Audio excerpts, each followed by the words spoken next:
Egunon, ongi etorri danorik. Buenos días, bienvenidos a esta última mesa redonda número 3.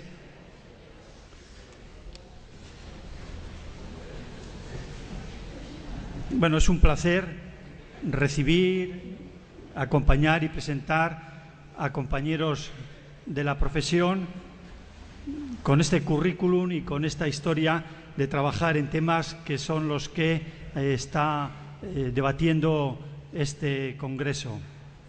Vamos a seguir el debate por orden de lo que tenéis en el propio programa.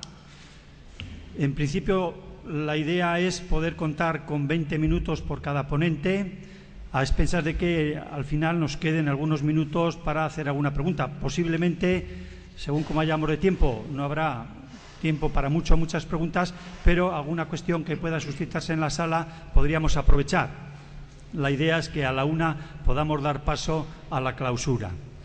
Recordaros que en la carpeta o en la mochila tenéis unas hojas para poder presentar o escribir o plantear algunas preguntas que llegarían a la mesa y después intentaríamos que los ponentes lo abordasen. Entonces, para mayor comodidad y del funcionamiento de la mecánica de la mesa, nos vendría muy bien el que podéis utilizar los papeles, aunque de alguna manera siempre tendremos después la mano alzada para hacer alguna pregunta. Bueno, los 3 ponentes son personas muy conocidas ya por muchos de vosotros, tienen un largo currículum y una larga experiencia, por eso me he permitido el lujo de hacer un pequeño resumen y dejar cosas fuera. Y en ese sentido sí que pediría perdón a los compañeros por si he hecho un resumen que les guste poco o que no les corresponda en méritos a lo que han trabajado y han hecho. Siempre les agradecería que en el caso de que pudiese interesar que se conozca algo de su experiencia profesional de cara al tema que están tratando, pues ellos mismos lo puedan comentar si es que a mí se me ha escapado en esta presentación y en este breve resumen. Tenemos el primer ponente, va a ser Joan Pallarés Gómez, con la ponencia Una aproximación a la dimensión cultural de los consumos. Él es doctor en antropología, profesor titular de la Universidad de Lleida, especializado en temas de jóvenes, ocio, consumo de drogas, también de temas de marginación social. Ha sido coordinador y director del Observatorio de Nuevos Consumos de Drogas en el Contexto Juvenil de Cataluña, director del Sistema de Observación Continua de Drogas, SOC, del Observatorio Vasco de Drogodependencias, director del Sistema de Información Continua de Drogas en Castilla-La Mancha. Es autor de numerosos libros y artículos sobre jóvenes y consumo de drogas y es colaborador habitual en estudios y jornadas de la paz. Tienes la palabra, Joan. Bien, muchas gracias. Buenos días a todos. En primer lugar, quiero agradecer a la organización, tanto a la FAD, con la que hace tiempo que estamos trabajando, como a la Universidad de Deusto, que me han permitido poder discutir con ellos muchos de estos temas y también en general la experiencia del SOC a la que se ha referido, que aunque fue en el año 2003-2004, pues implicó que estuviera mucho aquí arriba, que conociera mucho o gran parte de la realidad de los consumos de aquí y que hizo que me sintiera muy a gusto entre todos vosotros y aprovecho para agradecerlo públicamente. Dicho esto, me gustaría plantear en la exposición de hoy fundamentalmente 3 ejes, sobre todo para reflexionar sobre una serie de cosas que de antemano voy a decir que conozco, pero con las que profesionalmente no estoy implicado por el hecho de que no trabajo en prevención. Mi experiencia en el campo de las drogas fundamentalmente viene del estudio de los diferentes contextos, de diferentes grupos, no solo jóvenes, sino también del mundo. En los años 90 empecé estudiando los yonkis y quiero decir que mi relación con el tema perdonaréis, no está hecha desde la perspectiva de la gente que trabaja en prevención. Y uno de los ejes de mi corta intervención va a ser intentar reflexionar sobre las diferencias entre riesgos y problemas, sobre todo porque creo que todavía parte de la prevención está planteada desde una serie de imágenes y representaciones sociales que tienen que ver más con el pasado que en el presente. Y por eso también me gustaría reflexionar sobre que la actuación en prevención debería centrarse más en cuáles son los problemas reales en un momento determinado que no en cuáles son las representaciones sociales en general sobre los jóvenes y sobre drogas. Y, por último, ya que me lo pidieron, pues me pidieron que hiciera una aproximación sobre las características culturales de los consumos, dar unas pocas pinceladas y, sobre todo, plantear algunos cambios que se pueden estar produciendo y que algunos de estos ni tan siquiera teníamos previstos y que pueden alterar la manera de relacionarnos y de entender las drogas. No aporto nada con una gran obviedad que creo que todo el mundo compartiríamos si digo que es más o menos irrefutable que para hacer prevención tenemos que conocer cuáles son los consumos reales de los jóvenes, qué actividades realizan, en qué contextos, en qué tiempos, con quién. Sí, debemos conocer también cuáles son los significados culturales que para estos jóvenes tienen los consumos que están realizando, las características, el género, la edad, hay diferencias, la clase social. Estos días se habló, hacía tiempo que no oía hablar de clase social, producen diferencias y evidentemente también tenemos que hablar o tenemos que plantear la prevención desde la perspectiva de los riesgos. Hay una segunda obviedad que también creo que compartiríamos todos, que es que todo esto a lo que me estoy refiriendo es un mundo muy dinámico, cambia rápidamente y por lo tanto no existe una sola forma de prevención, no hay una prevención universal ni invariable. Y de que también creo que estaríamos de acuerdo de que hay que intentar diseñar las actuaciones preventivas para cada situación, para cada grupo, atendiendo en definitiva a las diferencias socioculturales de los jóvenes. Pero, evidentemente, y aquí yo creo que sería importante reflexionar, a mí se me plantean toda una serie de preguntas. Es decir, en este sentido, la que veis aquí, ¿no? ¿Se parece lo que los jóvenes hacen a lo que en los discursos sociales se dice que son o hacen los jóvenes? Y muy concretamente respecto al consumo de drogas. Y qué importancia tienen las representaciones que existen en nuestra sociedad en general sobre los jóvenes, sobre cómo son, sobre cómo cambian, y en concreto las representaciones sobre los consumos de drogas que hacen los jóvenes. En definitiva, yo creo que habría que preguntarse también esto, ¿no? De si hay una correspondencia entre los riesgos que se pretenden abordar y los problemas reales en el campo de drogas que sienten o que exteriorizan los jóvenes. Yo creo en este sentido, y por eso también me preguntaría si tendemos a sobredimensionar determinados problemas y, por lo tanto, a esconder o a minimizar otros problemas en este campo.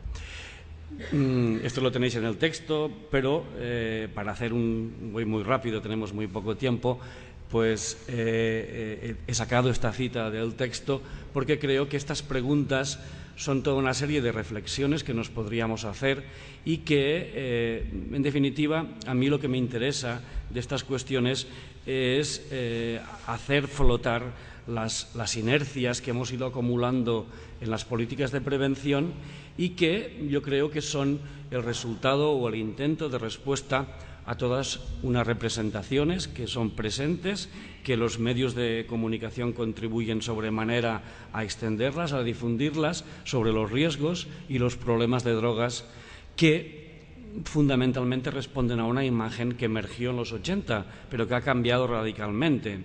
Y, por lo tanto, los problemas reales actualmente no son sustancialmente los problemas que tuvimos en los 80 o en los 90.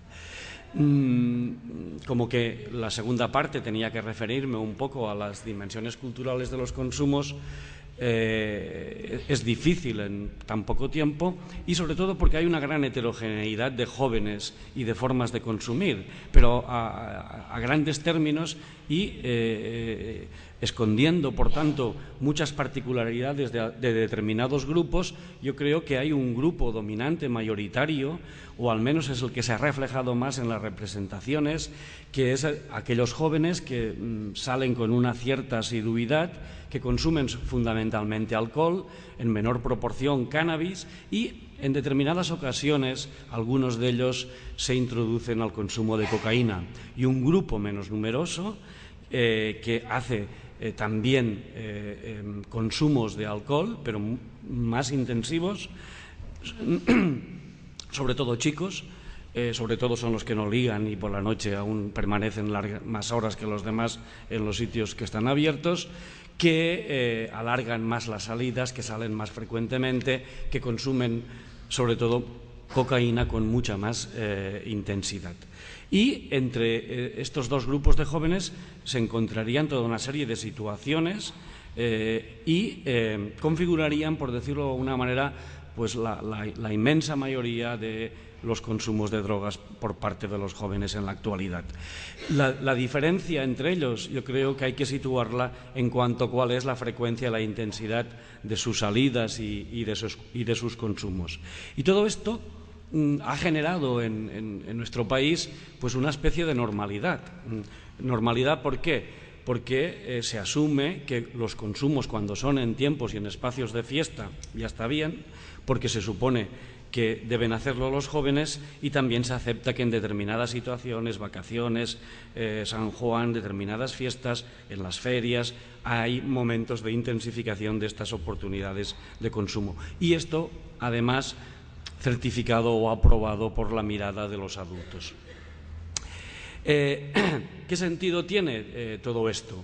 Bueno, pues para los jóvenes, fundamentalmente, voy a ser muy rápido porque creo que buscando los estudios de la FAD y de otros autores, es decir, ha estado suficientemente explicado, pues los jóvenes encuentran sentido a estos consumos porque favorecen relacionarse con los iguales, sin la presencia de adultos, porque desarrollan toda una serie de actividades como es hablar, escuchar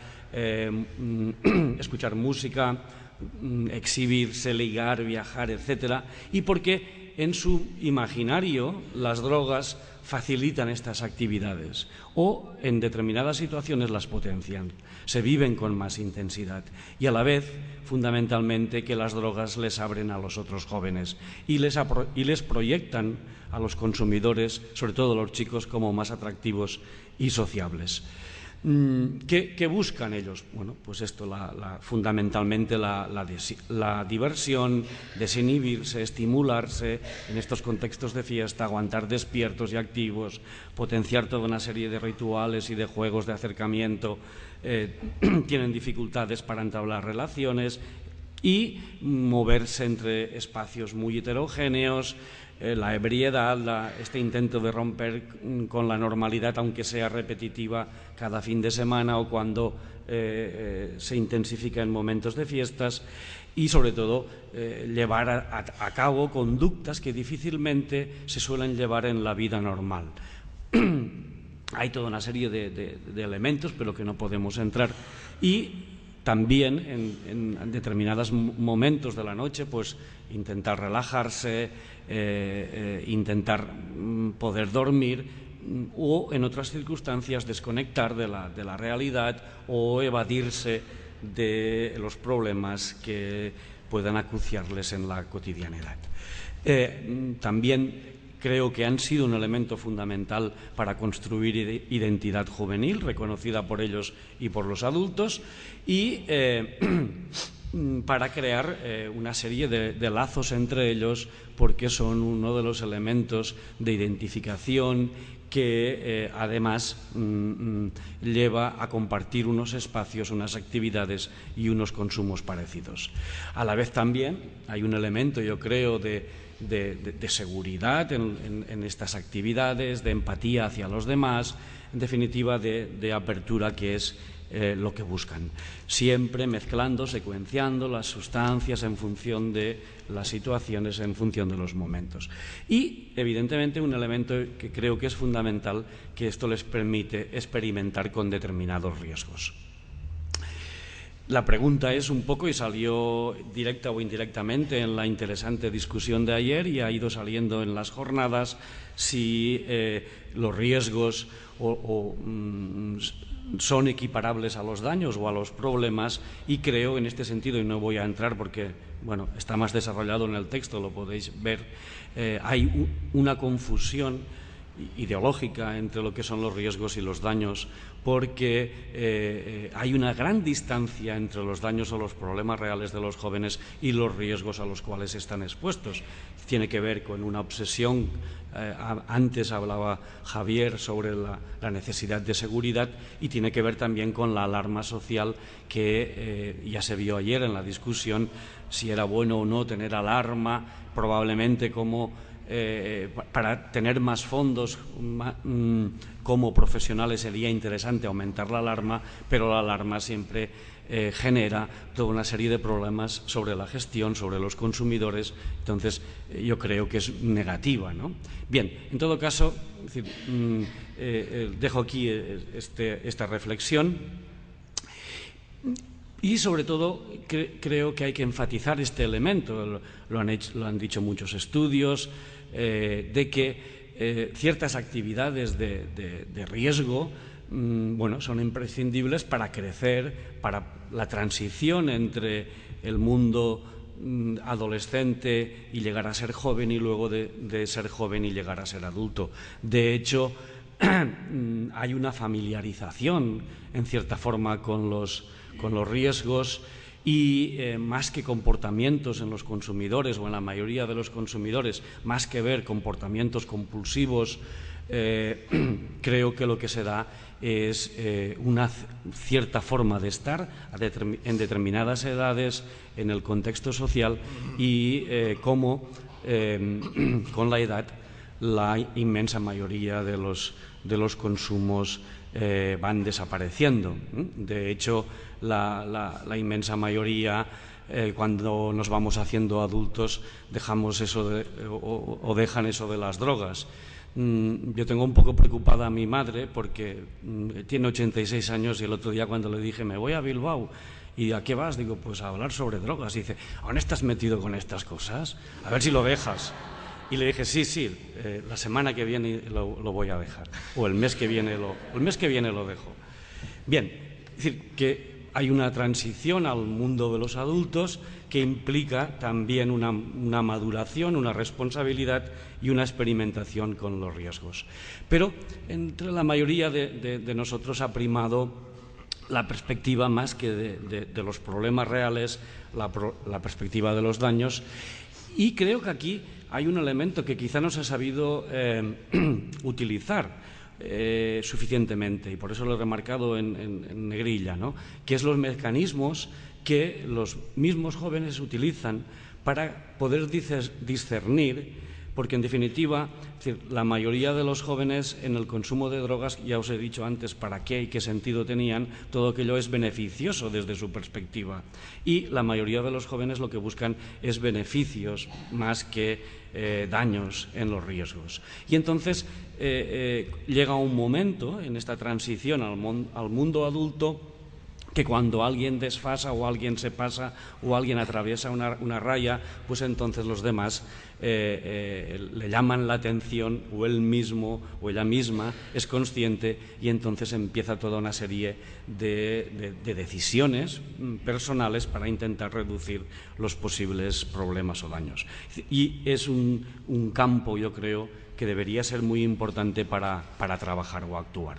¿Cuáles son los problemas reales? Bueno, yo no sé si habéis leído, ya hace 4 años que está escrito, el último informe de Juventud sobre la salud de los jóvenes que hizo Domingo Comas, o el trabajo que Josep Espluga ha hecho el año pasado en el caso de los jóvenes de Cataluña, y los dos coinciden en que los jóvenes de hoy en día gozan de una salud envidiable, y probablemente en comparación con otros momentos, es la juventud más saludable que hemos tenido.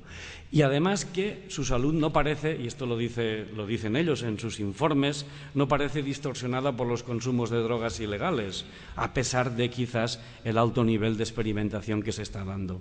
Pero es evidente, y salía ayer en la discusión, que estos consumos causan alarma y generan toda una serie de representaciones, como os he dicho antes. Pero a pesar de esta salud, y aquí viene quizás un poco la inflexión preocupante o el cuestionamiento que deberíamos hacernos, en los dos estudios se ve que hacen un alto uso de los servicios sanitarios, más que la población adulta, a pesar de que gozan de una salud, como os decía antes, envidiable y mucho mejor que lo de los adultos. Y además consumen, y lo he copiado así, no me lo invento, notables cantidades de tranquilizantes, relajantes, antidepresivos y psicoestimulantes. Y una cantidad mayor a la de drogas ilegales que consumen.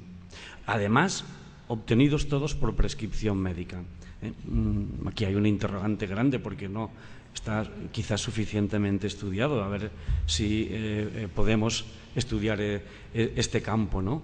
Y también lo dicen ellos, el tabaco es el riesgo más importante para la salud futura de los jóvenes, más que todos los otros problemas o riesgos de drogas, sobre todo porque en los últimos años se ha dado una reducción del consumo de alcohol a pesar de los botellones y ha disminuido mucho la mortalidad por accidentes de tráfico y la morbilidad asociada en relación al consumo de alcohol. Es decir, esta es la realidad, este es el panorama que tenemos.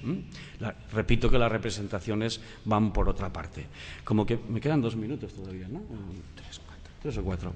Bueno, en esta correcuita, decimos, en esta corrida tan precipitada, en castellano sería, tenía unas últimas reflexiones en el sentido de que creo que se están produciendo toda una serie de cambios en los consumos de drogas de los jóvenes que no sabemos, que desconocemos cómo serán, ¿no? Siempre es evidente, desconocemos el futuro, pero que están influidos, yo creo, por 2 o 3 elementos que creo que son importantes. Uno es la tan cacareada crisis económica, que creo que puede tener un influjo dispar. La crisis, la menor disponibilidad económica de parte de los jóvenes puede hasta hacer creciendo las adulteraciones o la calidad de las drogas, de las diferentes drogas, lo cual puede ser un riesgo añadido. Puede estar incidiendo. Bueno, difícilmente ya podemos tener un mercado de legales e ilegales más extendido y de más fácil acceso que el que tenemos ahora, pero puede implicar que más gente se implique en lo que es el menudeo de drogas ilegales. Por lo tanto, también aumentar la disponibilidad o las posibilidades de acceder a estas sustancias.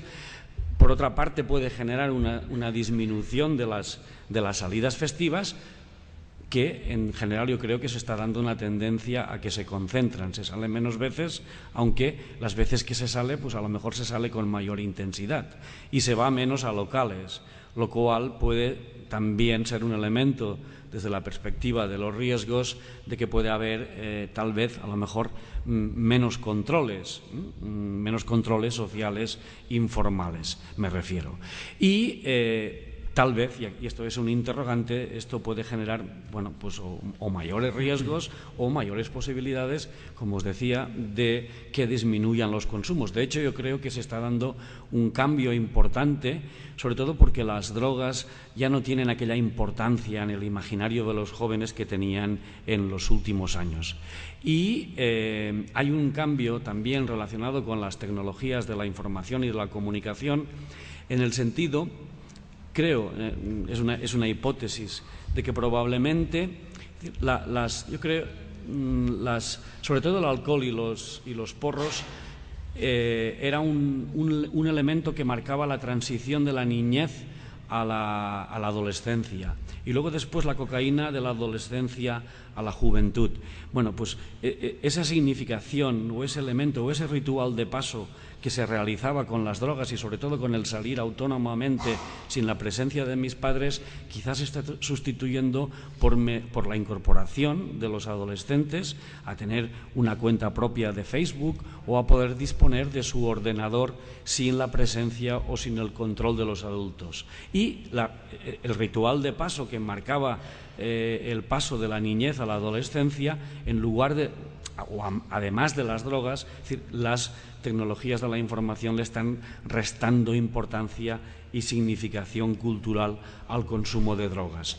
Por otra parte, creo que hay otro elemento, que el estar conectado virtualmente y no estar junto al grupo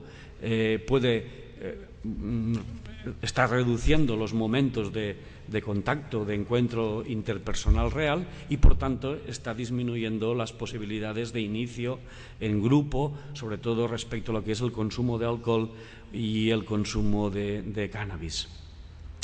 Y para terminar, creo que también se está dando un cambio muy importante que habría que ver hacia dónde va en cuanto al papel de las familias en los consumos de drogas para los jóvenes. Con un equipo de la Fundación Genus que trabajamos, ayer presentamos al Plan Nacional un estudio que nos encargaron sobre las formas de prevención de los padres consumidores. Es decir, y yo creo, o hemos visto en los grupos de discusión, que los padres que son ellos consumidores de drogas en activo o que lo fueron en el pasado, tienen una preocupación quizás más elevada que la del resto de la población sobre los consumos de los adolescentes y lo de los jóvenes, aunque es con unos términos, y en esto, claro, no está ahora Amador para poderle contradecir, de lo que hablaba ayer, de contacto, de discusión, de hablar con ellos. Es decir, son los que quizás más hablan con sus hijos sobre los consumos. Y sobre todo, se está produciendo un cambio generacional muy profundo. Los padres de los jóvenes consumidores en los 80 o en los 90 no tenían ni idea de qué eran las drogas. Y, en cambio, los padres de los actuales adolescentes y jóvenes han tenido la posibilidad de ver las diferentes sustancias legales o ilegales en sus contextos de proximidad, en sus contextos relacionales, y eso hace que cambie también su perspectiva hacia las drogas. Bien, en todo caso, ya no tengo tiempo, creo que son elementos o preguntas que bueno, podemos reprender después posteriormente. Muchas gracias.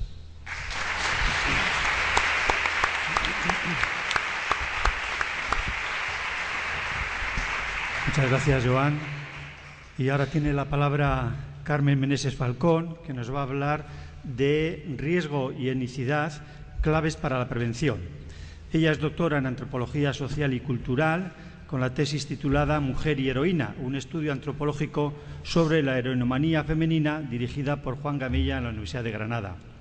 Desde 1988 a 1992 trabajó en el programa de atención a drogodependientes en el colectivo Tetuán Ventilla, y actualmente es profesora de la Universidad de Comillas como docente en diplomatura y doctorado, teniendo colaboraciones con las universidades de Granada y la Universidad de Deusto. Presenta una dilatada experiencia en temas de drogodependencias, impartiendo numerosos seminarios, ponencias, comunicaciones.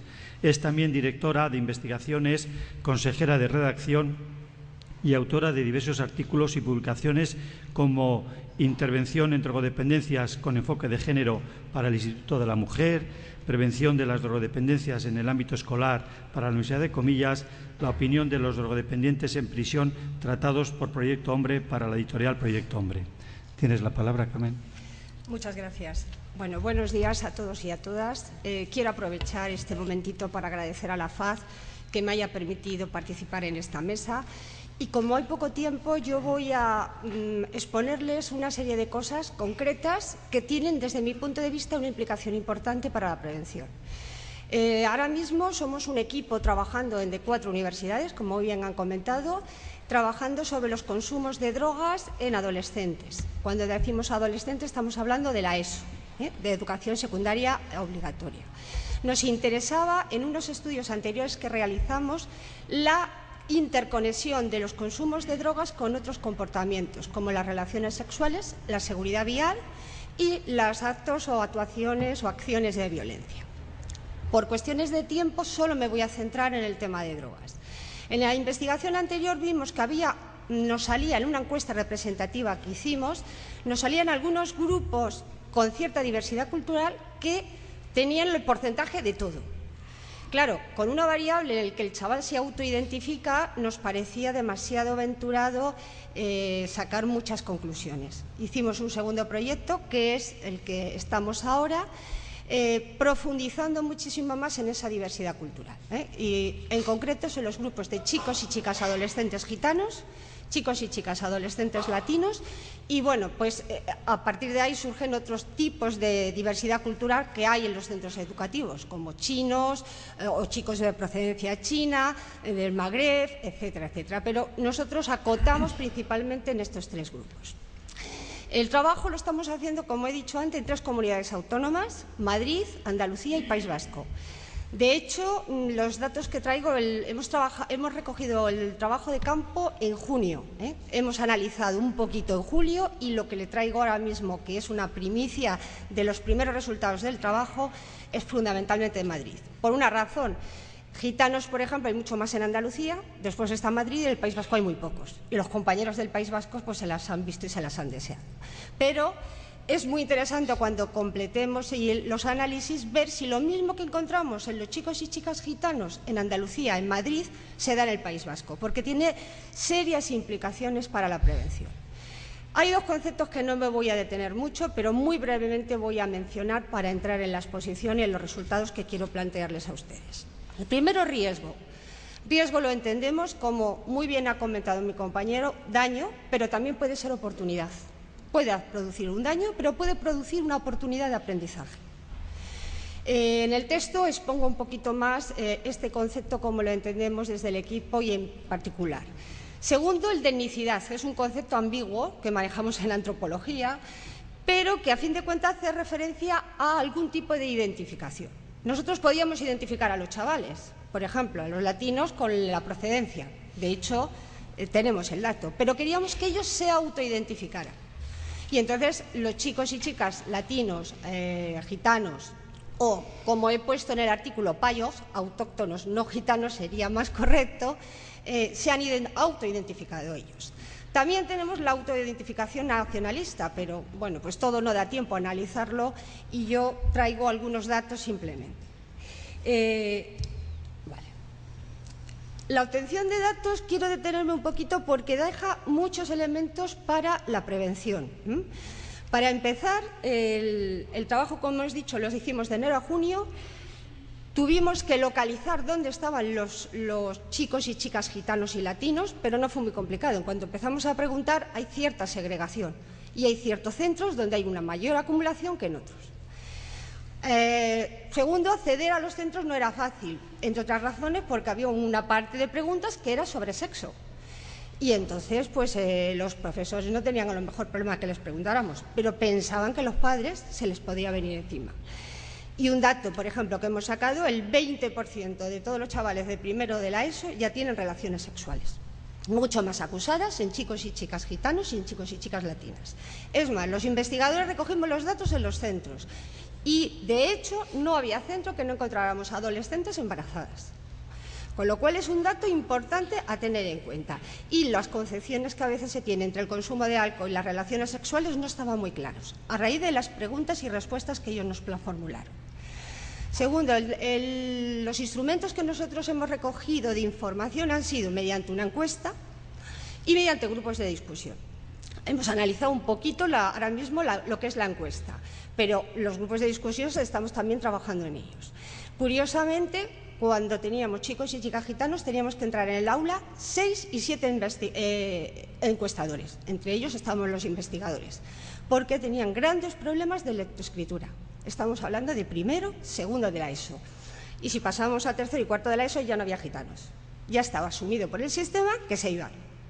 Con lo cual, si además en muchos de estos centros los talleres de prevención de drogas se daban en tercero, no les llegaba. Primera cuestión. Y esto además dijimos, bueno, pues cuando pasamos al primer centro dijimos, será este centro. Pero es que en los 10 centros que hemos recogido los datos, la cosa estaba, digamos que asumida en cierta medida por los docentes. Y no porque los docentes tenían muy pocos recursos para trabajar con esta población. Con la que está cayendo en Madrid, pues no quiero pensar lo que puede pasar. Y en este sentido, si ya tenían pocos recortes, tenían pocos recursos, ahora con los recortes que va a haber, pues una de las poblaciones más, digamos, afectadas probablemente sean ellos. Bueno, respecto a los grupos a los que un poco voy a referirme y voy a dar algunos datos, están...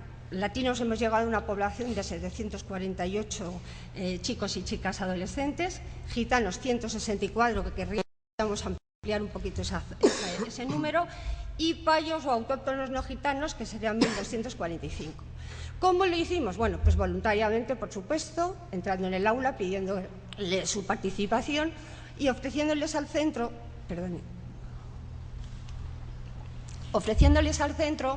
un informe monográfico posteriormente de los resultados del trabajo.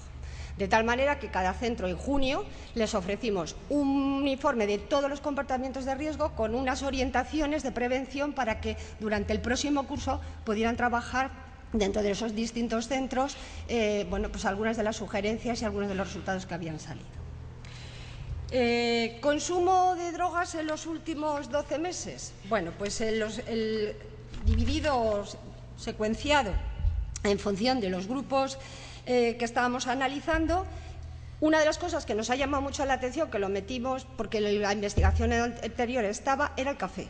La sustancia que más consumen es café. Y además se distribuye de forma desigual. Es decir, en principio son los chicos y chicas latinos los que toman más café que los chicos y chicas gitanos y payos. No solamente en el desayuno, sino en las bebidas que tienen de cafeína, que tienen un potencial importante de cafeína porque estaban incluidas. También nos llamó la atención el tema de los analgésicos, porque los analgésicos es que los consuman por su cuenta, sin permiso o indicación de un adulto, ya sea profesor o padres. Y entonces ahí había un 20% de los estudiantes de secundarias de estos centros educativos que se automedican con analgésicos. Y no hay diferencias entre chicos y chicas, porque lo primero que pensamos, las chicas con la menstruación, pero no había diferencia entre chicos y chicas. Curiosamente, en el consumo de hachís no hay diferencia significativa en ninguno de estos grupos. Y en el caso de de alcohol y tabaco, es el grupo de chicos y chicas gitanos los que más consumen comparado con los otros dos grupos. Centrándonos en estas dos sustancias principalmente porque tengo poco tiempo. Respecto al consumo de alcohol, bueno, una cosa que nos ha llamado muchísimo la atención y además en los 10 centros recogidos los datos se da la pauta es que en primero de la ESO ya hay un tercio que va de botellón y ya ha consumido alcohol. Y cuando llegamos a cuarto de la ESO es el 75%. Y esto se repite prácticamente en los 10 centros educativos. Si bien es cierto que no es una muestra representativa, evidentemente, porque íbamos localizando y buscando chicos y chicas gitanos. Y entonces era, digamos, esa la pauta que nos hacía llevar el muestreo. Después, si nosotros viéramos el consumo de alcohol, por ejemplo, por chicos y chicas en cada grupo, veíamos que son los chicos gitanos los que más bebían y no había diferencia, por ejemplo, entre las chicas. Pero esta variable y este dato está muy relacionado con dónde consumen alcohol. Y curiosamente preguntamos si consumían con la familia, consumían fuera de la familia o en ambas circunstancias. Los chicos y chicas gitanos consumen preferentemente o más de la mitad con su familia. Con lo cual el patrón de consumo puede ser muy diferente. Aquí habría que profundizar. Estamos hablando de menores de 17 años. En cambio, los chicos, las chicas latinos y chicos y chicas autóctonos no gitanos o payos consumen principalmente fuera de la familia. Con lo cual hay contextos muy determinados y yo creo que el dato de que no haya diferencia y que las chicas gitanas consuman más alcohol o consuman igual alcohol que sus otros grupos tiene que ver porque es un consumo fundamentalmente en la familia y porque los patrones y la información sobre alcohol se está dando en la familia. Si se está dando información, orientación o educación. Uno puede pensar, pues qué bien que consuman en la familia, a lo mejor están habiendo una transmisión educativa del consumo. Cuando vamos a mirar datos de riesgo, de posible daño, el emborracharse todos los días o el beber solo. Los dos primeros datos, si se ve en la pantalla, principalmente Hay diferencias significativas y las encontramos principalmente en payos. Los que más se emborrachan son ellos. Y, en principio, todos los fines de semana, en el último mes, la tendencia, son pocos, por supuesto, pero principalmente son los chicos y chicas adolescentes payos. Curioso, un dato interesante a tener en cuenta y a profundizar es cuando beben solo. Beber solo en el último mes. Varias veces. Esa era un poco la pregunta del cuestionario. Este es un dato que hemos conseguido. En torno al 10% de los adolescentes de la ESO nos marcaban que consumían o bebían alcohol solos varias veces en el último mes. Respecto al tabaco, también hay unos datos diferenciados que son interesantes y que también tienen que ver con las representaciones sociales que ellos tienen en sus sistemas culturales, tanto familiar como en su propia cultura. Por ejemplo, fuman mucho más, como decía al principio, los chicos y chicas gitanos, en términos generales. Fuman más, por número de cigarrillos también, y en el consumo diario. Ahora bien, si eso lo vemos por género, es decir, si vemos chicos y chicas, nos damos cuenta que fundamentalmente fuman los chicos, en el caso de los chicos gitanos, y en el caso de los payos autóctonos no gitanos serían las chicas. Es decir, desde ahí los datos que vamos manejando, desde las encuestas que se han hecho y datos que tenemos de población gitana, es que no está bien visto en la familia que las mujeres fumen. De hecho, en población general las mujeres no fuman o fuman muy poco, comparado con las payas o las autóctonas no gitanas. En general la mujer fuma más y, por tanto, puede ser debido a una transmisión de madres a hijas o de los modelos que se tienen. Si los chicos fuman más y beben más, muy probablemente tenga que ver con los modelos familiares que existen en el consumo de tabaco y alcohol de sus padres gitanos.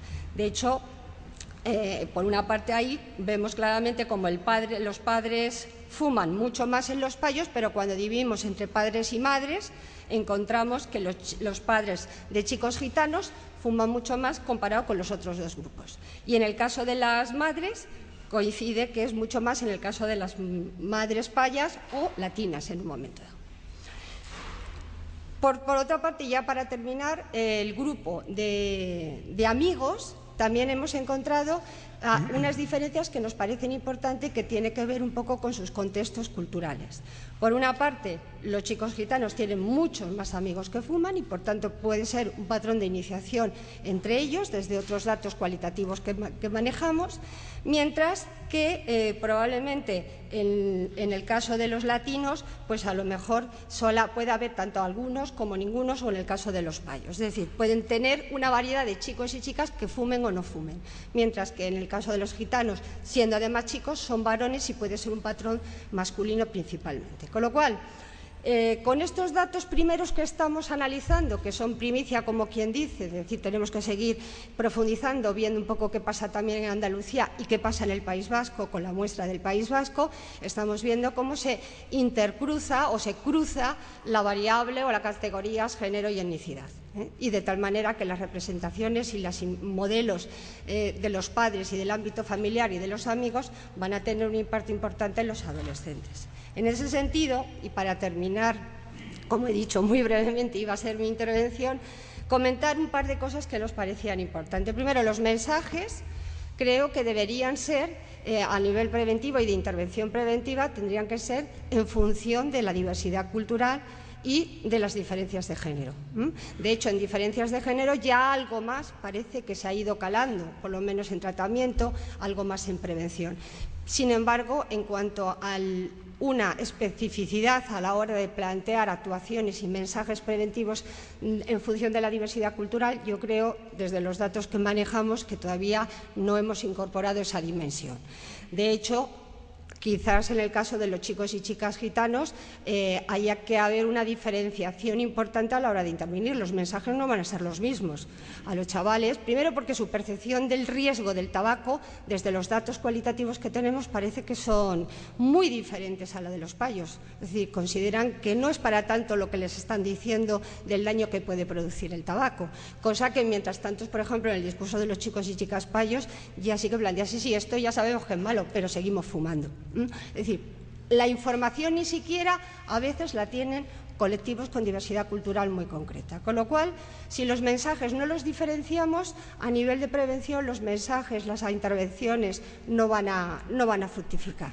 Segundo, una de las cosas muy importantes es el ámbito familiar. Queremos seguir profundizando cuáles son los patrones de transmisión de los padres.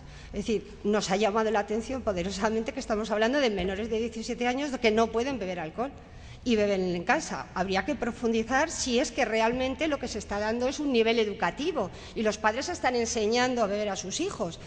Si fuera eso así, magnífico. El problema es que no sea esa, digamos, la tarea educativa o preventiva que estén haciendo los padres. Y como eso tiene una variación cultural muy diferente. Ellos, en los grupos de discusión, ponían de relieve dos cosas. Uno, los mensajes contradictorios, que yo creo que antes se han mencionado. Nos dicen que no fumemos y, sin embargo, ellos fuman. Pero ahí meten no solamente a los padres, meten a los profesores que se van no sé cuántos metros del instituto para fumar, pero los vemos. Segundo, plantean el tema de las prohibiciones. Expresiones que hemos recogido de ellos es: si algo no lo prohíben, fijo que lo hacemos. Con lo cual, si es una época que lo prohibido es lo más importante, volvemos a replantear que los mensajes preventivos tienen que reforzar lo positivo y nunca ir directa con prohibiciones. Y creo que además esto hay que matizarlo dependiendo de las características culturales de cada grupo.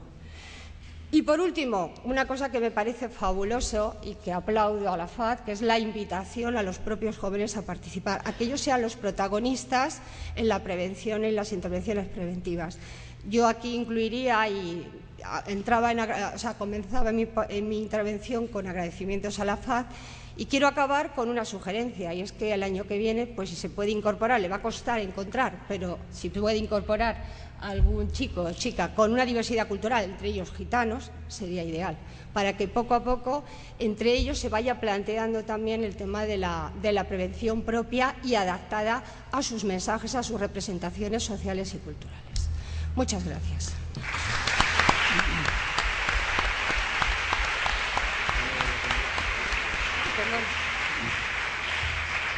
Muchas gracias, Carmen. Y damos paso ya a la última ponencia de Carlos Alonso Sanz, que va a tratar el tema de ¿es útil la prevención universal? ¿Es necesaria? Carlos es diplomado en profesorado de Educación General Básica, licenciado en Filosofía y Ciencias de la Educación, sección Ciencias de la Educación y sección de Psicología, y doctor en Psicología, funcionario en excedencia del Cuerpo de Profesores de Educación General Básica del Ministerio de Educación y Ciencia. Actualmente es funcionario de la Junta de Comunidades de Castilla-La Mancha, dedicado fundamentalmente al diseño, gestión y seguimiento de programas de prevención del consumo de drogas. Es psicólogo en el Plan Regional de Drogas en la Consejería de Sanidad, director de la sección de programas de la Dirección General de Planificación y Atención Sociosanitaria y director de sección de prevención en la Dirección General de Planificación y Atención Sociosanitaria. Profesor asociado a tiempo parcial en la Facultad de Letras de la Universidad de Castilla-La Mancha. Es autor de numerosas ponencias y comunicaciones en congresos y reuniones científicas, miembro del Comité de Redacción de la revista Adicciones, corresponsal en Castilla-La Mancha de la Revista Española de Drogodependencias, evaluador externo de la revista de Educación y ha sido Premio Reina Sofía de Drogodependencias en la modalidad de prevención escolar otorgado por la Fundación de Cruz Roja Española para la atención a las toxicomanías CREFAT. Tienes la palabra, Carlos. Muchas gracias. Bueno, en primer lugar, felicitar al moderador de la mesa porque tiene un grado de información realmente notable sobre todo lo que hemos hecho en la vida, que está muy bien. Bueno, buenos días a todos y lo primero agradecer a la organización la posibilidad de compartir esta mesa y de compartir con todos ustedes una pregunta, la pregunta del título de mi intervención que da un poco de miedo, porque plantearse a estas alturas si es útil la prevención universal, pues la verdad es que estaría bueno que llegáramos a la conclusión de que no, la íbamos a liar bastante buena. Aún así, habrá que planteárselo y a lo largo de esta intervención intentaré transmitir la idea de que la prevención que estamos realizando no sé si decir que no es útil, o por lo menos que no es todo lo útil que nos gustaría, y que por lo tanto algún tipo de cambio tendremos que introducir para intentar mejorarla. Bueno, llevamos ya, hace ya 25 años que se creó el Plan Nacional sobre Drogas, y desde entonces hemos hecho mucha prevención en muchos contextos, en el escolar, en el familiar, en el laboral, en fin, todos los contextos posibles. Evidentemente el contexto escolar, el ámbito escolar es clave, puesto que ahí es donde más y mejor hemos trabajado y donde prácticamente hemos aprendido todo lo que sabemos de prevención, si es que sabemos algo. Es donde más investigación se ha acumulado y donde podemos tener unos resultados más contrastables. A lo largo de estos 25 años ya sabemos todos que el modelo hegemónico ha sido y es el... Voy a ir un poquito rápido porque no tenemos mucho tiempo. El modelo hegemónico es el modelo de la influencia social. Prácticamente ya todo el mundo admite que este es el camino para hacer la prevención, que esto es lo que funciona y prácticamente esto es una verdad indiscutida. La intervención más emblemática de este modelo, como todos sabemos, es el programa desarrollado por Bowlby, el LST, que básicamente, en dos palabras, lo que plantea es que para hacer una prevención eficaz hay que transmitir, por una parte, una serie de habilidades relacionadas con las drogas, con conocimiento sobre el alcohol, hay que trabajar las actitudes, las expectativas, en fin, hay que introducir una serie de elementos vinculados a las drogas y al mismo tiempo hay que enseñar a los escolares, en estos casos, una serie de habilidades que les permitan resistir la presión hacia el consumo. Y por otra parte hay que enseñarles también una serie de habilidades, una serie de capacidades personales que les hagan menos vulnerables al consumo de drogas y que por tanto disminuyan su nivel de riesgo. Estas son cosas conocidas en las que tampoco nos vamos a detener mucho. El programa de Bowlby, este programa prácticamente está aplicado en todos los ámbitos posibles por todas las personas posibles. Lo han aplicado profesores, especialistas, en alumnos de más edad, de menos edad, con formación, sin formación, de distintas extracciones socioculturales, en fin, no sé si quedará alguien ya por aplicar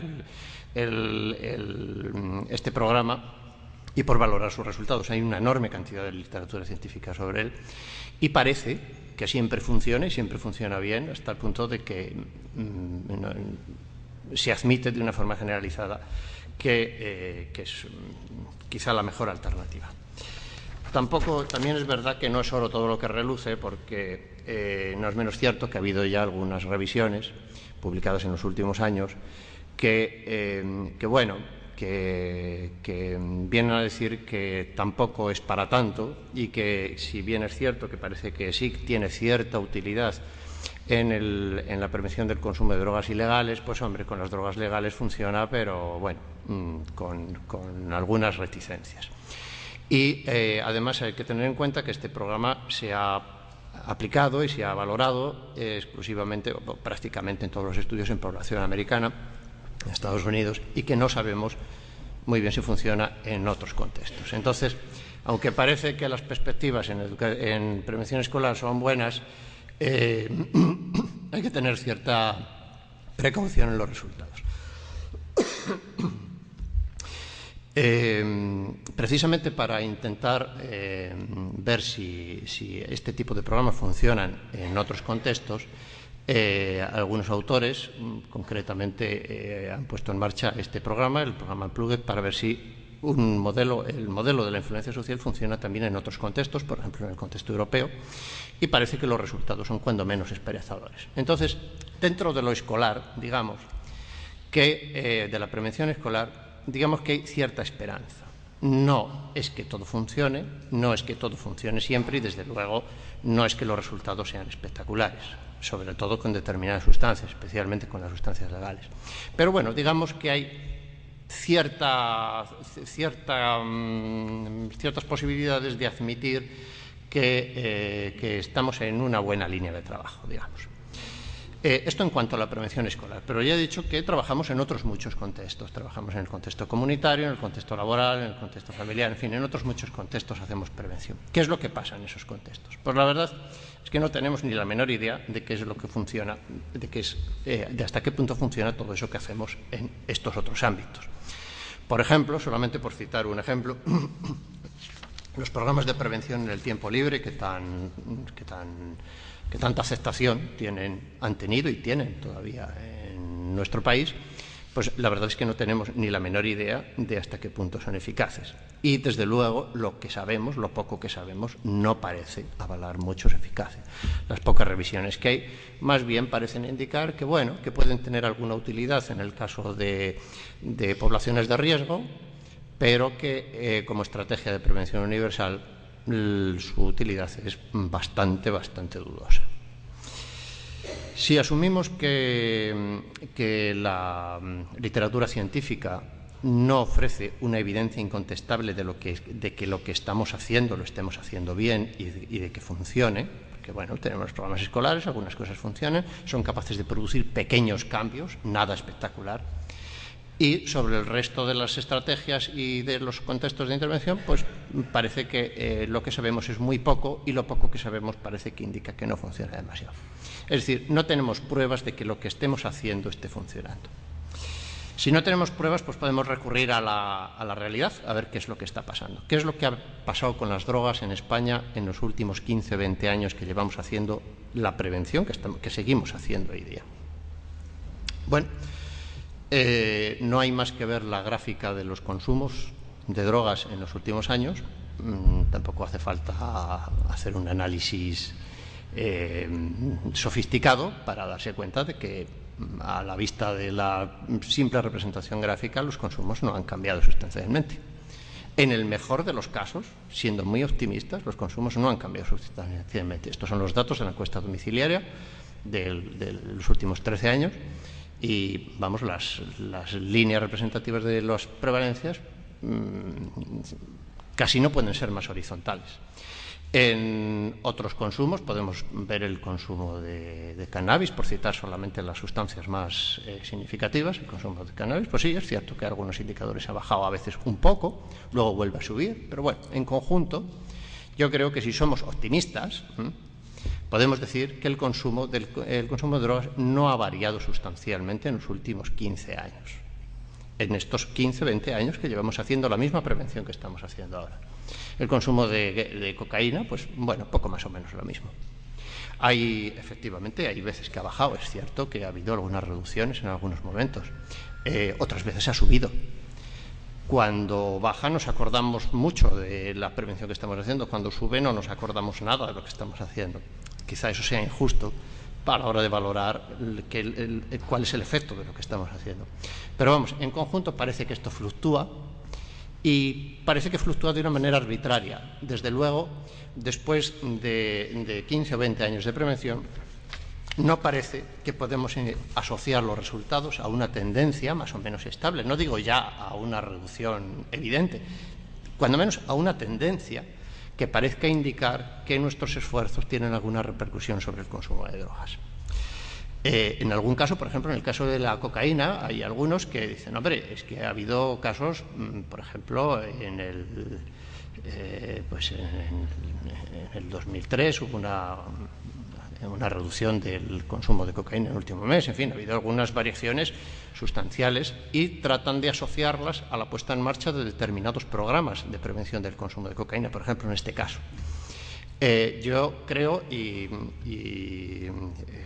mi compañero de mesa, Joan, supongo que estas variaciones se deben simplemente a la crisis, por ejemplo. O sea, no tienen nada que ver con lo que nosotros hacemos. A veces el consumo de drogas baja por factores absolutamente externos a lo que estamos haciendo, como puede ser la crisis. Cuando hay menos dinero, la gente consume menos drogas simplemente porque no tiene dinero, nada más. Esto, que ya digo que ha sido una conclusión puesta de manifiesto por el Observatorio Europeo, también se puso de manifiesto por un estudio que la Fundación IGENUS realizó en Castilla-La Mancha y que concluía precisamente esto, que las reducciones en el consumo de cocaína estaban asociadas probablemente a la crisis y a la falta de recursos, simplemente, ¿no? Entonces, lo que vamos viendo es que, a pesar de que la inversión en prevención en los últimos años, esta es la gráfica de la inversión en prevención, de la inversión en drogodependencias y la línea azul de la inversión en prevención. La inversión en prevención ha sido más o menos estable en los últimos 15 años, la última década, desde luego, con cantidades que estaban en torno a los 50, 60 millones de euros al año. O sea que no es que haya fluctuado esa inversión y se haya realizado un mayor esfuerzo en determinados momentos y no en otros, sino bueno, la inversión ha sido estable y los resultados no parece que estén avalados por los consumos o por una reducción en los consumos. Y a mí me parece que esto es lo que hay. Se puede ver de distintas maneras, pero es difícil negar la realidad. Los consumos de drogas no han variado. Básicamente no han variado. ¿Significa esto que todo lo que hacemos no sirve para nada?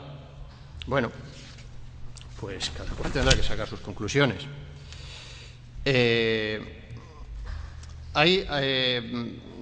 Podemos analizar algunos aspectos que caracterizan la estrategia de prevención que desarrollamos en España y tratar de introducir algún cambio. Algunas de estas características que me parecen muy relevantes es que los programas son, en primer lugar, mayoritariamente universales. Trabajamos mucho la prevención universal y muy poco la prevención selectiva indicada. En segundo lugar, los adolescentes y los jóvenes son mayoritariamente de la población diana. Este aspecto quizás sea particularmente pertinente en este congreso, en el que estamos hablando de jóvenes, de adolescentes. Parece que los únicos que consumen drogas en este país son los jóvenes y los adolescentes. El consumo de drogas es un consumo básicamente adulto, y eso lo tenemos que tener en cuenta. No son los adolescentes, los 14 años, los que consumen drogas en España. Quizás sean los que empiezan, pero desde luego no son los que más consumen. La mayoría de los programas tienen la abstinencia como objetivo y esto muchas veces es insostenible. Por ejemplo, en el caso del alcohol, me parece claramente insostenible. Se hacen referencias poco explícitas a las drogas. Todavía tenemos la matraca de los años 80 de la alarma asociada al consumo de heroína y que había que dejar de mencionar las drogas porque se podía producir aquí algo. Esto caló tan profundamente en los profesionales de la prevención que todavía seguimos con ese asunto. Seguimos sin mencionar las drogas porque entendemos que eso es una buena estrategia preventiva. No hay que hablar de las drogas. Y también lo hemos hecho que al cabo de 20 años ya nadie se acuerda de las drogas y nadie considera que hay un problema de drogas. Nos hemos empleado a fondo en ese objetivo. Y tenemos una limitada regulación normativa. Hay muchos aspectos que están, hay cierta permisividad en la regulación normativa. Por ejemplo, en relación al consumo de alcohol, se prohíbe la venta a los menores, pero no se prohíbe el consumo. En relación a los consumos, la despenalización de los consumos, en fin, hay una limitada regulación normativa. ¿Qué es lo que tenemos que hacer en relación a este asunto? Bueno, pues el que los consumos no hayan cambiado no quiere decir que todo haya sido inútil. Quizá no haya sido inútil. Por ejemplo, el caso del tabaco me parece muy ilustrativo en este sentido.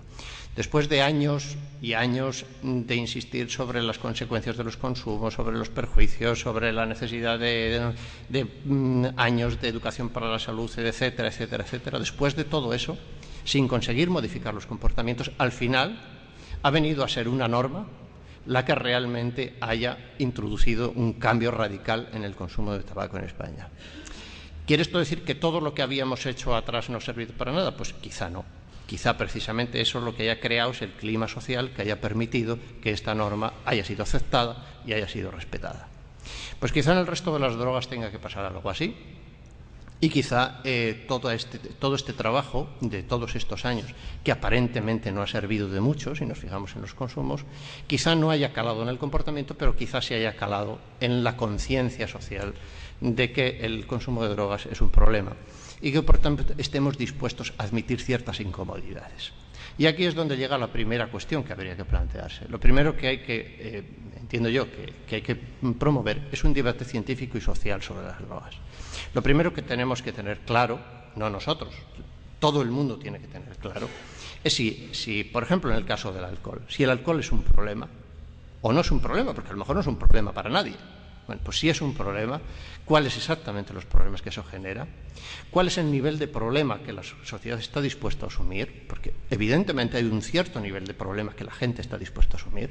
La gente está dispuesta a asumir que los jóvenes son jóvenes y tienen que divertirse y tienen que beber y que por un día de fiesta que beban y se emborrachen, pues no pasa nada. ¿Que eso genera algunos problemas en el conjunto de la sociedad? Pues sí, pero bueno, habrá que ir asumiéndolos como algo inevitable, porque lo que no estamos dispuestos es a eliminar lo otro. Y sobre todo tenemos que clarificar cuáles son los esfuerzos que los ciudadanos están dispuestos a realizar. Al respecto, he incluido aquí la campaña, la iniciativa esta de la FAZ, que me parece muy pertinente respecto a qué es lo que debemos hacer con el alcohol. Es algo que hay que plantearse. Y tenemos que tener claro que si no tenemos claro que el alcohol es un problema, si no estamos dispuestos a asumir ningún límite y si no estamos dispuestos a asumir ninguna responsabilidad, ninguna incomodidad y ningún esfuerzo, los adultos, entonces la prevención es imposible. Es imprescindible que asumamos que si queremos reducir este problema, suponiendo que el problema exista, pues esto nos va a causar costes y nos va a costar incomodidades. Y hay algunas cosas que hay que asumirlas. Y si, por ejemplo, una política de precios en materia del alcohol resulta desagradable, pues habrá que asumir que es una incomodidad que habrá que aprender a vivir con ella, si es que entendemos que ese procedimiento es útil para reducir el consumo de alcohol. Y si no, pues bueno, pues habrá que plantearse que a lo mejor nos da igual o que preferimos mantener el problema a asumir ciertas incomodidades. Bueno, pues ese sería el asunto. Entonces, algunas modificaciones que yo propondría, cuando menos para el debate, no como un dogma, pero algunas cosas que habría que plantearse. Primero, los adultos como población diana. El consumo de drogas es un consumo fundamentalmente adulto y los adultos tienen que asumir esa responsabilidad. El consumo no es un problema de los adolescentes. Los adultos se sitúan al margen y miran hacia los adolescentes y hacia los más jóvenes como diciendo, es que con esta gente, ¿qué vamos a hacer? ¿No? Pero como si fuera algo que no tiene nada que ver con ellos. Y precisamente son los consumidores adultos los que asumen una gran cantidad de los problemas generados por el consumo de drogas y que además tienen un doble papel, no solamente como consumidores, sino también como responsables de los menores. Los adultos son los padres, son los tutores, son los responsables de los menores y tienen que asumir esa función. Entonces, la prevención quizá habría que redirigirla hacia los adultos. En segundo lugar, yo propondría mantener la prevención escolar porque dentro de todo lo que tenemos, cuya eficacia parece que está bastante en entredicho, es de lo único que tenemos alguna pista sobre su posible efectividad y algún aval científico sobre que sirva para algo. Evidentemente los cambios que puede producir la prevención escolar no son dramáticos, no nos va a solucionar el problema, pero sí tenemos pruebas científicas de que es capaz de producir pequeños cambios en el comportamiento y en tanto que es lo único que sabemos, pues parece razonable mantenerlo.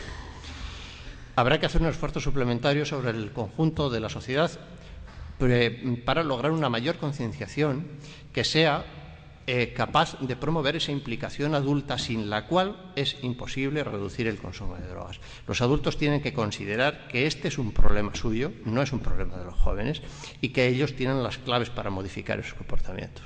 Y tienen que concienciarse y tienen que asumir ciertos costes y ciertas incomodidades, como decía al principio. Hay que priorizar la prevención selectiva indicada, que son las grandes abandonadas.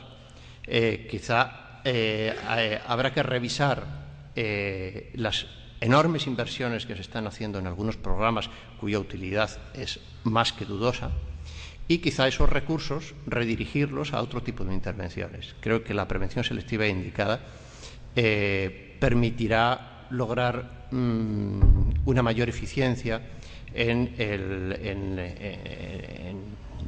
la optimización de los recursos que, por cierto, cada vez van a ser más escasos y eso es algo que nadie pone en duda. Habrá que incrementar el control normativo. El control normativo ha demostrado ser un instrumento enormemente eficaz en la reducción del consumo de drogas y hay que aprovecharlo. Está claramente infrautilizado. Sobre todo en el tema del consumo de alcohol a menores, es algo que esté prohibida la venta y no esté prohibido el consumo es algo absolutamente aberrante y que, por ejemplo, simplemente un ejemplo, y que probablemente habría que replantearse no tardando mucho. Y, por último, en cuanto al alcohol, quizá habría que cambiar el discurso y dirigir claramente la intervención hacia los adultos, hacia el consumo adulto, hacia el consumo responsable. Y en el caso de los menores, evidentemente, es otro tema y habría que dirigirlo hacia la abstinencia apoyada en una regulación clara de este consumo. Estas son solamente algunas notas que son discutibles todas ellas, pero que en conjunto podrían modificar un poco el contexto en el que esas otras intervenciones quizás lograron una mayor eficacia. Simplemente ya para terminar, y retomando la pregunta del título de si es útil la prevención universal, si es necesaria, evidentemente es necesaria porque es la única estrategia que quizá logra algún día dar una solución global a todo este tema, ¿no? Pero para que sea útil, que por ahora no parece que lo sea mucho, habrá que introducir algún cambio.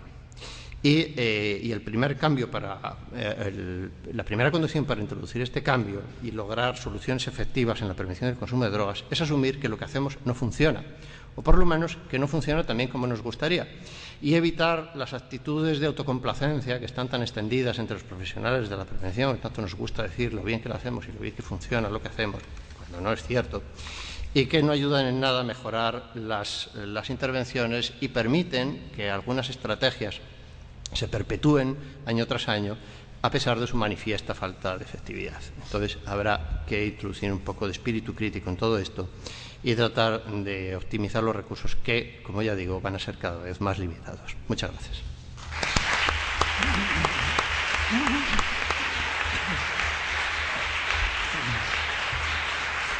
Muchas gracias, Carlos.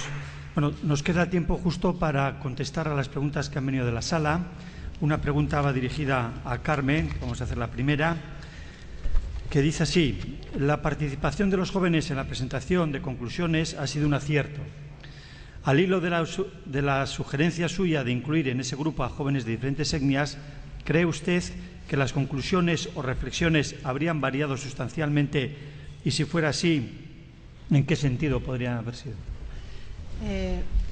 Yo creo que la diversidad cultural aporta riqueza, y muy probablemente las necesidades, las representaciones y las ideas que pueden aportar los chicos y chicas, por ejemplo, gitanos o latinos, pueden ser diferentes en algunas cosas, ¿no? En cómo ellos perciben, en cómo ellos ven.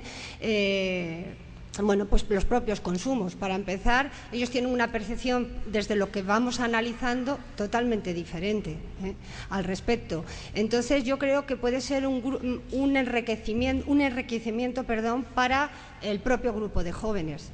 Y la aportación de lo cultural y de esa diversidad cultural a mí me parece siempre rica.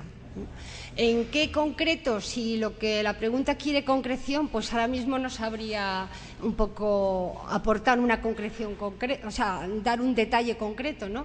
Pero creo que sí que sería rico, el tener otras voces diferentes, porque además, en el caso de los gitanos, están en España desde hace 500 años, es decir, no han venido ahora, y es una minoría que generalmente contamos poco con ella. Es verdad que en el País Vasco hay una presencia menor, pero en Andalucía hay muchísimos más. Y, por supuesto, nosotros cuando hemos recogido sus voces, no hemos querido buscar solamente a chicos y chicas gitanos en riesgo, sino chicos y chicas gitanos normalizados, es decir, que están en el aula. Y su toque, sus aportaciones, sus formas de preguntar, pues me parece que son importantes. Lo que sí que es una pena es que ellos pues no lleguen a poder a lo mejor quizás participar en un foro como este, por lo menos en los contextos en los que nosotros nos hemos movido, ¿no? Es decir, el que lleguen a cuarto de la ESO es un empeño personal de los profesores. Entonces eso dice mucho de un sistema educativo que una parte probablemente sea de ellos, pero no todo, El sistema educativo debería revisar un poco cómo incorporamos a las minorías, cuáles son nuestros planes de multiculturales y en qué medida ahí la prevención sobre el consumo de sustancias psicoactivas tiene un papel importante. No sé si te respondo, porque si quieres concreción ahora mismo no sabría decirte, ¿no? Bueno, hay unas preguntas que van para Carlos. Las voy a hacer todas seguidas, son 3, porque son, diríamos, como matices de lo mismo. Entonces, igual la contestación la puedes globalizar un poquito más en cuanto al mensaje, ¿no? La primera dice, en países donde no se hace prevención, ¿qué resultados de reducción de consumos hay? ¿Iguales, peores o mejores? Eso se complementa con, ¿no le parece excesivo pedir a un programa de prevención universal que consiga en 6 u 8 actividades modificar las suficientes actitudes proclives hacia el consumo y reducirlo? ¿No sería que esperamos demasiado de algo tan limitado? Y, por último, ¿no cree que medir la eficacia de un programa universal exclusivamente por la reducción de la prevalencia de consumo es algo muy parcial y limitado? ¿No deberían atenderse otros criterios como la frecuencia, la actitud hacia las sustancias, la significación o importancia de los consumos, sobre todo en el caso del alcohol? Bueno, respecto a la primera pregunta, evidentemente no tengo todos los datos de todos los países, no estoy al corriente con exactitud de cuál es la evolución del consumo de drogas en cada país y de cuáles son las intervenciones pormenorizadas que se hacen en cada sitio, no lo sé. Además, las características y la evolución del fenómeno en cada sitio puede ser completamente distinto, pero por factores que no tienen nada que ver con la prevención que se haga o que no se haga, con las circunstancias económicas, culturales, de todo tipo. O sea, que eso requeriría un análisis muy detallado que no estoy en condiciones de hacer, desde luego. Lo que parece subyacer a esa pregunta es decir, bueno, ¿qué hubiera pasado si no se hubiera hecho toda esta prevención? ¿Estaríamos peor? Hombre, ese es el recurso que a uno le queda siempre, es decir, como no tenemos grupo de comparación, porque aquí lo que se analiza es la población global, pues entonces siempre cabe decir, si esto no se hubiera hecho, estaríamos peor. Me parece un recurso poco sostenible porque se entiende que nuestra intervención debería influir en el consumo en la dirección de reducirle, no en ningún caso de mantenerlo. Pero desde luego es un recurso, es decir, si no se hubiera hecho esto, pues estaríamos peor. Bueno, cabe la posibilidad de consolarse con eso. En cuanto a si pedimos mucho los programas, a los programas les pedimos lo que les pedimos. Si se diseña un programa para aumentar la autoestima, para reducir las expectativas, internalizar el lugar de control, mejorar las habilidades sociales, la capacidad, el reducir el fracaso escolar y un largo etcétera que podríamos detallar, que es por otra parte lo normal, y todo esto al final se traduce en 6 sesiones de 1 hora realizadas no siempre, porque no siempre se aplican los programas tal y como están diseñados, pues evidentemente estamos pidiendo muchos, pero eso es lo que estamos haciendo. En el caso de los programas escolares, que es donde tenemos esto controlado, donde sabemos lo que queremos, sabemos lo que hacemos y sabemos lo que hemos obtenido, en algunos casos se han producido modificaciones sobre las variables intermedias con intervenciones relativamente pequeñas. Hay mucha bibliografía sobre este asunto y sobre la posibilidad de modificar estas variables con intervenciones tan cortas. En general, evidentemente, es así.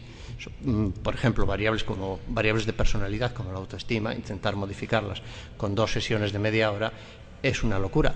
Pero lo que te queda siempre es la posibilidad de que en conjunto todo eso genere un efecto global que influya sobre el consumo de drogas. Probablemente pedimos demasiado los programas, pero nadie nos obliga a diseñarlos de esa manera. Podríamos diseñarlos de otra y actuar en consecuencia. O sea, que será algo que hay que revisar. Y he olvidado la última parte. Sí, lo de medir mediante la prevalencia de consumos. Sí, utilizar la prevalencia como único indicador de éxito. Hombre, al final la prevalencia es la que manda. O sea, lo que intentamos con la prevención del consumo de drogas es reducir el consumo. No solamente eso, también queremos reducir las consecuencias negativas, queremos aumentar la edad de inicio y otra serie de variables, digamos, que son indicadores del grado de problema. Pero si tenemos que seleccionar uno, la prevalencia es el más razonable. Y digamos que tantos años de prevención deberían haber afectado ya a la prevalencia. Si no lo han hecho, es que probablemente estemos haciendo algo mal, simplemente, y que quizá habría que replantearse lo que estamos haciendo para intentar corregirlo.